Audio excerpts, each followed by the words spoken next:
right, green across the screen here today, at least slightly in the pre-market. We'll see how that changes here as we get closer to the open. S&P futures up 0.1% here, 0.10. Dow futures up 0.15%, and the NASDAQ 0.02%. So basically flat there on the NASDAQ. Let's take a look at some cues from the last session, as well as some stocks to focus on here today.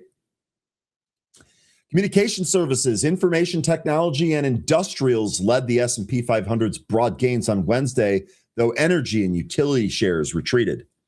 U.S. stock futures rose on Thursday after Wednesday's record rally. This followed President Trump's celebration of record stock market gains. And again, we've put in a new all-time high.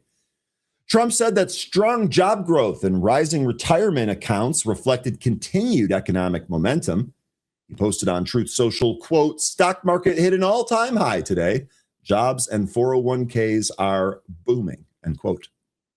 Speaking to reporters about Iran at the White House, Trump said, quote, "They want to make a deal. We've had very good talks over the last 24 hours, and it's very possible that we'll make a deal," end quote. Meanwhile, the 10-year Treasury bond yielded 4.33%, and the 2-year bond was at 3.85%. The CME Group's Fed Watch Tool projections show that the markets are pricing in a 94.1% likelihood of the Federal Reserve leaving the current interest rates unchanged during the June meeting. Now, we've got several stocks in focus here for you today, and the first one is going to be Zillow Group. The ticker on this one is Z. It fell 5.71% in the pre-market today, despite reporting upbeat first quarter results after Wednesday's closing bell. Zillow reported Q1 adjusted EPS of 53 cents. That beat the 46-cent estimate.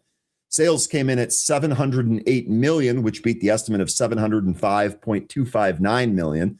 Zillow Group sees Q2 sales of $750 to $765 million. That was versus $760.9 million estimate, so it's pretty much right in line there. The second stock on our list is picked just for Forever 21 Bitcoin, or Bury the Goat. This one's for you. Beyond Meat is our next stock. The ticker is BYND. It plunged 11% after it reported inline loss for the first quarter and guided second quarter revenue below the estimate. Beyond Meat's Q1 adjusted EPS of a 10-cent loss was in line. Sales of $58.2 million beat the estimate of $50.07 million. Beyond Meat sees Q2 sales of $60 to $65 million. That was versus an estimate of $66.97 million. So they actually guided down. Looks like fake meat not as desirable in this next quarter. Next stock on our list is going to be Whirlpool, and the ticker is WHR. WHR slipped 16.5% as it missed its first quarter earnings expectations. Its Q1 adjusted EPS of a 56-cent loss missed the 40-cent gain estimate. Big miss there. Sales of $3.273 billion missed the estimate of $3.445 billion. Whirlpool also lowered fiscal year 2026 adjusted EPS guidance of from 7 to 3 to 350. That was versus an estimate of 511. They also lowered fiscal year 26 sales guidance from $15.3 billion to $15.6 billion to a new range of $15 to $15.28 billion. So no bueno there for Whirlpool. The next stock on our list is going to be Core Scientific, and this is Core's. And this is notable because CoreWeave actually reports later today. Those companies are intertwined.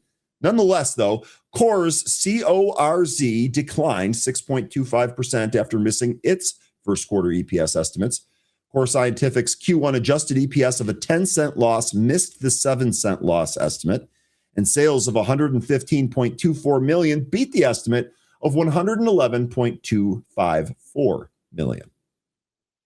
The last stock on our list here is going to be Fortinet, and the ticker on this one is FTNT. It gained 12.76% after the company reported first quarter revenue of $1.85 billion, which beat the consensus of $1.73 billion, and adjusted earnings of 82 cents per share came in, beating the analyst estimate of 62 cents per share.